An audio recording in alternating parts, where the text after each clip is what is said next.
Pemirsa yang diberkati Tuhan, bertemu kembali dalam seri pelajaran Sekolah Sabat. Namun sebelum memulai, mari kita sama-sama berdoa. Bapa kami bekerja yang surga Bapak, kami mengucap syukur Bapak karena Engkau masih memberkati kami dari kehidupan kami Bapak. Bapak, sebentar ini kami ingin memulai pelajaran Sekolah Sabat kami, kiranya Engkau memberkati kami dan juga Engkau menuntun kami agar dapat mengerti setiap firman yang Engkau bisikan Bapak. Inilah doa kami Bapak, ampuni kesalahan dosa-dosa kami berdoa Tuhan Yesus, amin. Pelajaran Sekolah Sabat, Minggu 23 Maret 2025, yang berjudul Hukum Kasih. Hukum Allah tidak terdiri dari prinsip-prinsip abstrak. Sebaliknya, hukum Allah adalah ekspresi hubungan. Hal ini dapat dilihat secara jelas dalam 10 perintah Allah. Prinsip-prinsip dasar dari 10 perintah Allah sudah ada di Taman Eden. Prinsip-prinsip kasih yang mengatur hubungan antara Allah dan manusia dan antara sesama manusia itu sendiri. Ketika 10 perintah Allah dituliskan di atas batu dalam Keluaran 20, perintah itu diberikan kepada Israel dalam konteks hubungan perjanjian. Perintah-perintah tersebut ditulis setelah Allah melepaskan orang-orang dari Mesir dan perintah-perintah tersebut didasarkan pada kasih Allah dan janji-janjinya kepada bangsa itu. Lihat dalam Keluaran 6 ayat 7 dan 8 dan juga dalam Imamat 26 ayatnya yang ke-12. Saudara-saudara, kita dapat melihat dalam dua bagian dari 10 perintah Allah yang ditunjukkan untuk berkembangnya hubungan manusia dengan Allah dan hubungan satu sama lain. Mari saudara-saudara kita membaca dalam Keluaran 20 ayat 1 sampai 17. Ayatnya yang pertama, lalu Allah mengucapkan segala firman ini. Akulah Tuhan Allahmu yang membawa engkau keluar dari tanah Mesir, dari tempat perbudakan. Jangan ada padamu Allah lain di hadapanku. Jangan membuat bagimu patung yang menyerupai apapun yang ada di langit di atas, atau yang ada di bumi di bawah, atau yang ada di dalam air di bawah bumi. Jangan sujud menyembah kepadanya atau beribadah kepadanya, sebab aku, Tuhan Allahmu, adalah Allah yang cemburu, yang membalaskan kesalahan bapa kepada anak-anaknya, kepada keturunan yang ketiga dan keempat dari orang-orang yang membenci aku. Tetapi aku menunjukkan kasih setia kepada beribu-ribu orang, yaitu mereka yang mengasihi aku dan yang berpegang pada perintah-perintahku. Jangan menyebut nama Tuhan Allahmu dengan sembarangan, sebab Tuhan akan memandang bersalah orang yang menyebut namanya dengan sembarangan. Ingatlah dan kuduskanlah hari Sabat.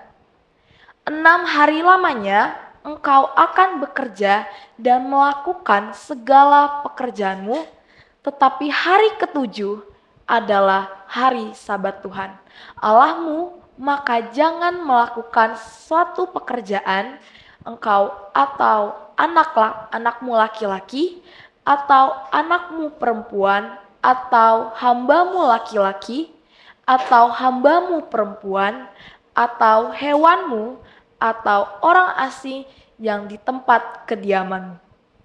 Sebab 6 hari lamanya Tuhan menjadikan langit dan bumi, laut dan segala isinya, dan ia berhenti pada hari ketujuh. Itulah sebabnya Tuhan memberkati hari Sabat dan menguduskannya. Hormatilah ayah dan ibumu supaya lanjut umurmu di tanah yang diberikan Tuhan Allahmu kepadamu. Jangan membunuh, jangan berzina, jangan mencuri. Jangan mengucapkan saksi dusta tentang sesamamu. Jangan mengingini rumah sesamamu. Jangan mengingini istrinya atau hambanya laki-laki atau hambanya perempuan atau lembunya atau keledainya atau apapun yang dipunyai sesamamu. Bagaimanakah ayat-ayat ini mengungkapkan dua prinsip, yaitu kepada kasih Allah dan kasih kepada sesama? 4 perintah pertama mengatur hubungan manusia dengan Allah, dan 6 perintah terakhir mengatur hubungan antara sesama manusia. Hubungan kita baik dengan Allah maupun dengan sesama harus diatur oleh prinsip-prinsip hukum Allah. Kedua bagian hukum ini berhubungan langsung dengan apa yang Yesus sebut sebagai dua perintah terbesar. Kasihilah Tuhan Allahmu dengan segenap hatimu. Terdapat di Matius 22 ayat 37. Dan mari kita bandingkan dengan Ulangan 6 ayat 5. Dan kasihilah sesamamu manusia seperti dirimu sendiri. Matius 22 ayat 39 kita bandingkan dengan Imamat 19 ayatnya yang ke-18. 4 perintah pertama adalah bagaimana kita harusnya mengasihi Allah dengan segenap keberadaan kita, dan 6 perintah terakhir adalah bagaimana kita harusnya mengasihi satu sama lain seperti diri kita sendiri. Yesus memperjelas bahwa kedua perintah kasih yang besar ini berkaitan erat dengan hukum. Pada kedua perintah inilah tergantung seluruh hukum Taurat dan kitab para nabi. Dalam Matius 22 ayatnya yang ke-40. Jadi, keseluruhan hukum Allah didasarkan pada kasih Allah. Kasih Allah dan hukum Allah tidak dapat dipisahkan. Kita sering mendengar orang berkata, kita tidak perlu menaati hukum. Kita hanya perlu mengasihi Allah dan mengasihi sesama. Saudara-saudara, mengapa gagasan itu tidak masuk akal? Bagaimanakah kita dapat mengungkapkan kasih kepada Allah atau kasih kepada sesama jika kita melanggar salah satu dari 10 perintah Allah?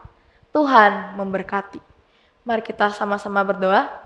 Bapa kami yang bekerja di surga, Bapa, kami mengucap syukur Bapa karena Engkau masih menuntun kami hingga pada saat hari ini Bapa.